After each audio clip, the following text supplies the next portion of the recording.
Parlons de la scientologie. Qui connaît la scientologie? Ouais, vous en avez déjà entendu parler?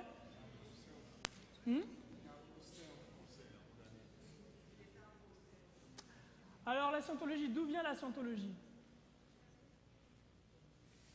Le fondateur de la scientologie, c'est l'homme que vous voyez ici, Lafayette Ron Hubbard. Alors, Lafayette Ron Hubbard, à la base, c'était un dessinateur de bande dessinée. À la base, c'était un dessinateur de bande dessinée. Et Lafayette Ron Hubbard a créé une secte depuis, qu'on appelle la scientologie, et a écrit notamment un livre qui s'intitule La Dianétique, et qui est un livre qui a été vendu à plusieurs millions d'exemplaires, il est très très très connu. Alors, qui est Lafayette Ron Hubbard? Quel est son pédigré? D'où est-ce qu'il vient? Dans cet article du Sunday Times, en date du 5 octobre 1969, donc le Sunday Times, c'est un hebdomadaire anglais, voilà ce qu'on apprend. En 1946, Aleister Crowley, à gauche, que vous voyez ici, le sorcier et mystique dont les activités dans la magie noire lui ont valu le titre de l'homme le plus mauvais Wicked Man on the Earth au monde, trouva un nouveau disciple et l'accueillit dans une de ses communautés occultes en Californie.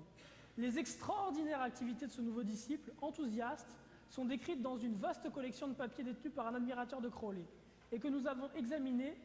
L'homme en question est Lafayette Ron Hubbard, que vous voyez ici, à la tête de la désormais très connue Église de la Scientologie. Donc, qui était le Pygmalion de Lafayette Ron Hubbard? Quel était le nom du Pygmalion de Ron Hubbard? C'est Crowley. Vous me faites signe quand je dois arrêter? Ouais. Ok. Le Pygmalion de Lafayette Ron Hubbard était Aleister Crowley. Alors maintenant, la question, c'est de savoir qui est Aleister Crowley. Aleister Crowley, c'est le charmant jeune homme que vous voyez ici. Il est mort en 1947. John Simon qui a écrit une biographie de Crowley intitulée The Great Beast, The Life of Aleister Crowley, donc la grande bête, la vie d'Aleister Crowley. Voilà ce que nous dit Simon par rapport à Crowley. La formule du disciple du serpent était « Moi », la personne donnait son nom, « en présence de la bête 666, je jure solennellement de me consacrer aux grandes œuvres qui consiste à découvrir mon vrai vouloir et à le réaliser. L'amour est la loi, love is the law, love under, l'amour soumis à la volonté. » Donc ça, c'était les enseignements d'Aleister Crowley, dans les sectes qu'il dirigeait, les sectes Ordo Templo Orientis. L'amour est la loi. Partout où vous voyez ça, fuyez. L'amour n'est pas la loi. L'amour de Dieu consiste à ce qu'on garde ses commandements. C'est ça qui est dit. L'amour de Dieu, l'amour, le vrai, ça n'est pas ma volonté, c'est la volonté divine. Ça, c'est le vrai amour. L'amour est l'amour soumis à la volonté. Ici, toujours John Simon, la philosophie de Crowley prend un peu d'ici et un peu de là. Mais il était plus un sataniste qu'autre chose.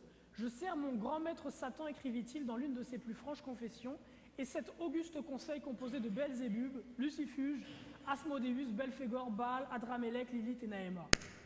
Alors, un élément, par exemple, pour ceux d'entre vous, les jeunes et les moins jeunes, qui aiment regarder les Harry Potter et tout un tas d'abominations dans ce genre, les abracadabras dont il est mention dans ces films-là, abracadabra est un terme qui vient de la magie, pas de fausse magie, de la vraie magie. C'est un terme qui a été donné par Aleister Crowley.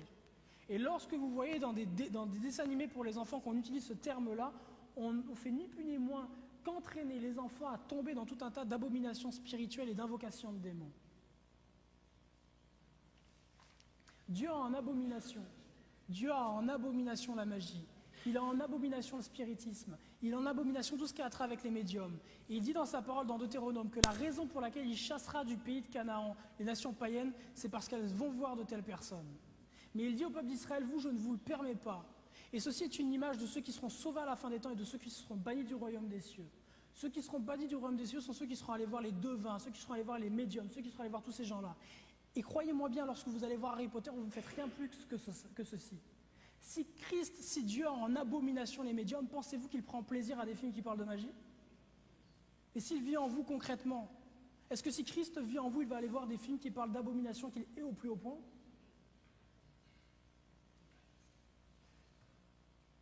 Si Harry Potter avait vécu au temps de Moïse, il aurait été lapidé. C'est la vérité.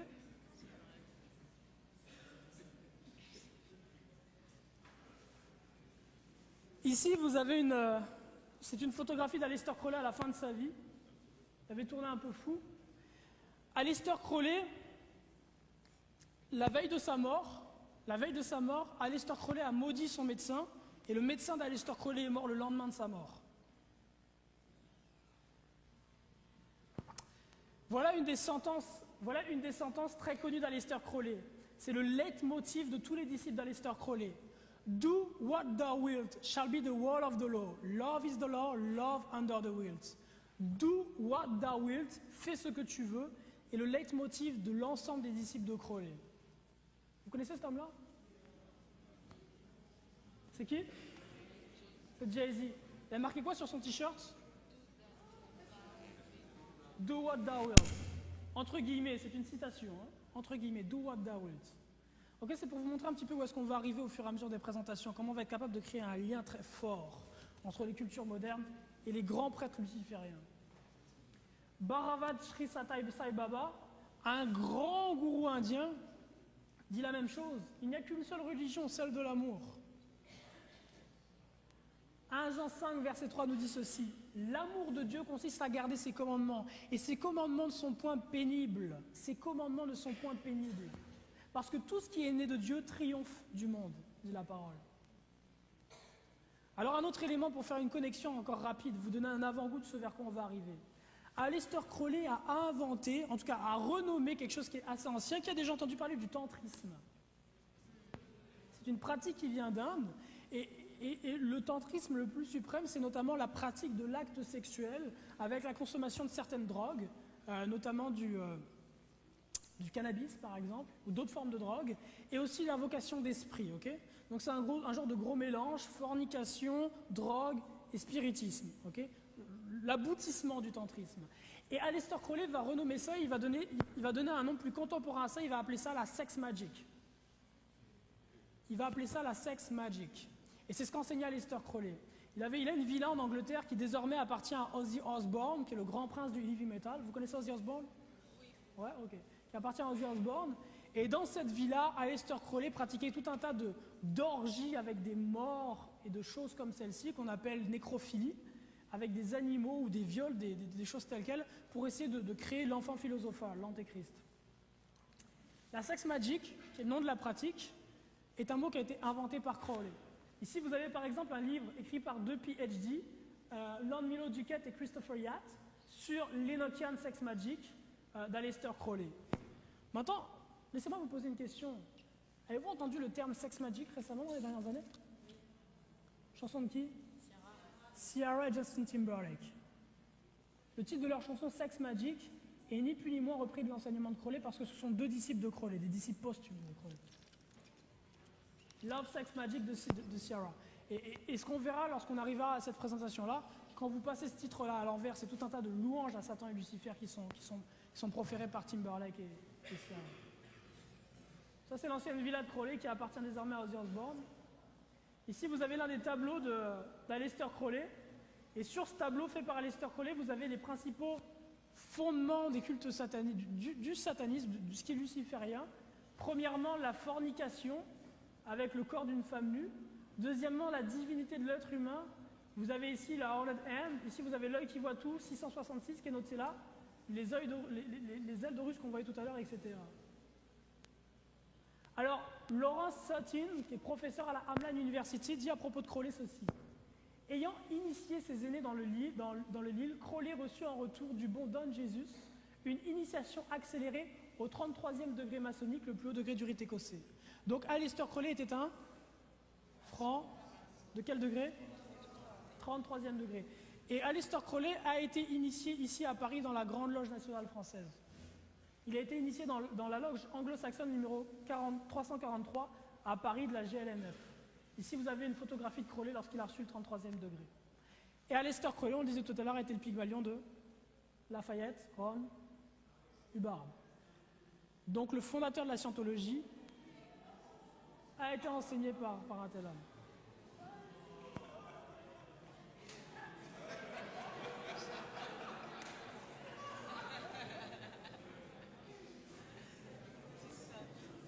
Ok.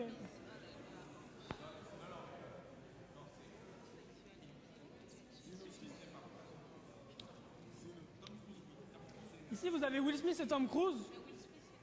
J'ai pas de preuves qu'ils sont francs-maçons, mais j'ai la preuve par leur mode de vie et par les cultures qu'ils propagent à travers le monde que ce sont des prêtres de Satan et qu'ils ont vendu leur âme au diable.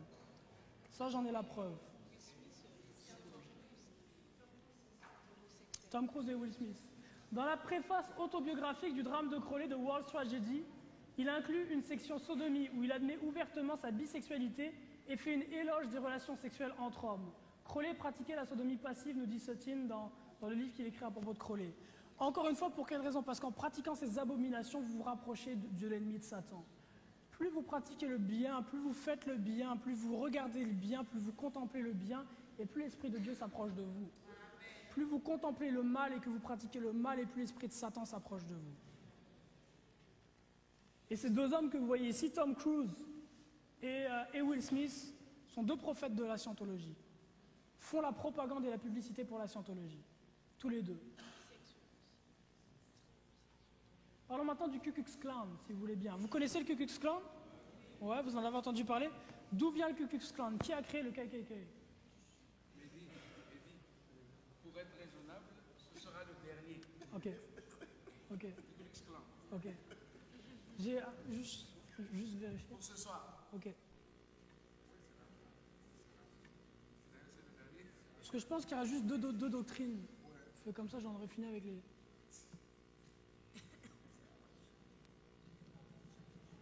Ouais, c'est ça, c'est les deux dernières doctrines. Elles sont vraiment courtes.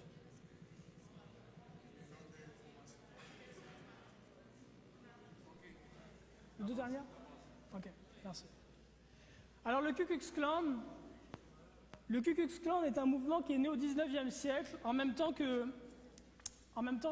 l'émancipation en fait des esclaves nègres, des noirs afro-américains, est né en fait du profond sentiment de frustration qu'avaient les protestants blancs américains du fait que leurs esclaves désormais leur étaient volés, qu'ils ne travaillaient plus pour eux gratuitement, qu'il fallait payer, qu'ils étaient comme des hommes libres. En tout cas, une frustration générale qui s'est emparée des white anglo-saxons protestantes et qui a donné naissance à ce mouvement qu'on a appelé le Ku Klux Klan.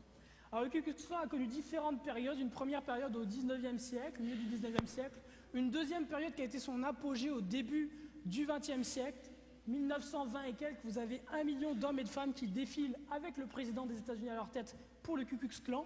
Et puis après ça, il y a un déclin et aujourd'hui, le Ku Klux Klan compte aux États-Unis à peine un millier de membres officiels reconnus. Alors ici, vous avez une photographie des membres du clan. Si vous regardez les pieds, vous voyez qu'il y a aussi bien des hommes que des femmes, des talons et tout ça. Alors ici, dans un livre qui est intitulé Ku Klux Klan, Its Origin, un livre qui a été publié en 1905, voilà ce qu'on apprend. Le général Albert Pike, qui était haut dans l'ordre maçonnique, était l'officier judiciaire chef du clan. Le général Albert Pike. Et tout à l'heure, on disait qu'Albert Pike était l'un des deux francs-maçons les plus puissants aux États-Unis au XIXe siècle. Et si on lit un autre livre qui s'intitule une chronologie et un glossaire de la propagande aux États-Unis d'Amérique, le Ku Klux Klan est fondé à Nashville, Tennessee, par le général Albert Pike et d'autres comme une société secrète. Donc qui a fondé le Ku Klux Klan? L'un des deux francs-maçons les plus puissants aux États-Unis, et c'était en plus un Illuminati. Ça, c'est l'œuvre du clan. Des jeunes hommes, dans la quinzaine,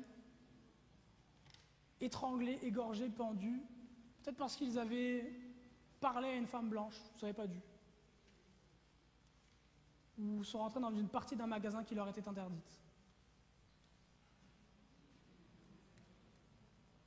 Un homme noir brûlé vif, pour les mêmes raisons. Ça, c'est une photo qui date des années 20.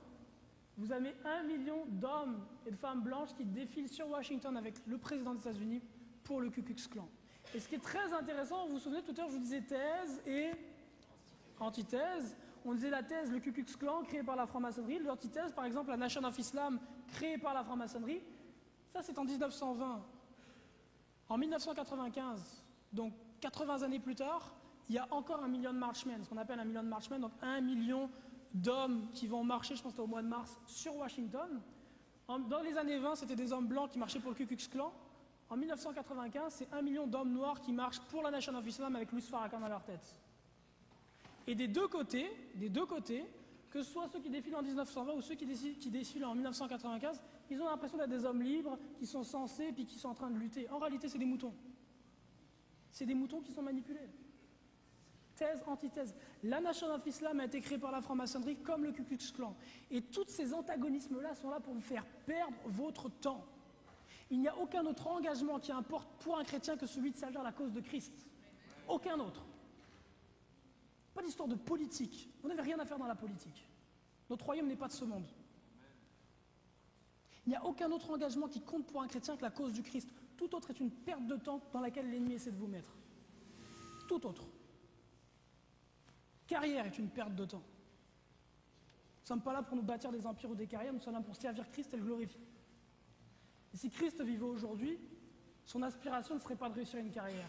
Si concrètement vous pouvez dire comme Paul, j'ai été crucifié avec Christ, et si je vis, ça n'est plus moi qui vis, c'est Christ qui vit en moi. Est-ce que Christ vivant en vous aurait les aspirations que vous avez? Est-ce que les priorités que vous mettez dans vos vies sont celles que Christ aurait? J'ai fait un second cycle universitaire en finance. Mon objectif dans la vie, la raison pour laquelle je suis parti au Canada, c'est parce que j'aimais l'argent et je voulais faire de l'argent et une carrière, avoir un empire. Est-ce qu'après avoir rencontré Christ, je peux avoir les mêmes ambitions dans la vie? Est-ce que Christ m'appelle à être PDG ou CEO? S'il était présent, lui qui a quitté le royaume des cieux, la gloire de son Père pour venir sur cette terre dans la misère, parmi nous partager nos souffrances et mourir sur la croix, lui qui a cet esprit de missionnaire-là, s'il vivait aujourd'hui, est-ce qu'il chercherait à être PDG ou est-ce qu'il prendrait l'avion pour partir en Mauritanie, partir en Iran, en Irak, partir en Algérie, partir là où l'évangile n'a pas été annoncé? Que pensez-vous qu'il ferait? À quoi est-ce qu'il vous appelle? Être chrétien signifie plus que s'asseoir sur l'église le samedi matin. Il y a une dimension qu'on a perdue dans le christianisme aujourd'hui. L'église est tiède. Nous sommes censés goûter différemment que ceux du monde. Nous ne devons pas avoir le même goût qu'eux, la même odeur. Choisir Christ, c'est mourir à soi-même, renoncer à ses rêves et ses ambitions et prendre ceux de Christ. Sacrifier sa vie concrètement. La première église, les membres de la première église vendaient tout ce qu'ils possédaient. Vous me direz, c'est parce que Jérusalem devait être détruite. Faux. Lorsque l'apôtre Paul enseigne un peu plus tard, il enseigne la même chose à ceux qui ne vivaient pas à Jérusalem. De faire part de tout ce qu'ils possèdent à ceux qui les enseignaient, de déposer ceci aux pieds des apôtres. L'église d'aujourd'hui n'a rien à voir avec l'église originelle de Christ. Et si elle ne se repent pas, elle est perdue. Le Million Marchman dont je vous parlais, qui a eu lieu en 1995 avec Louis Farrakhan et la Nation of Islam qui était à leur tête. Il y a un dernier mouvement dont je vais vous parler qui vous surprendra peut-être un petit peu, pour certains qui ont de la connaissance et qui ont déjà étudié. C'est le mouvement des Millerites, qui était guidé par William Miller.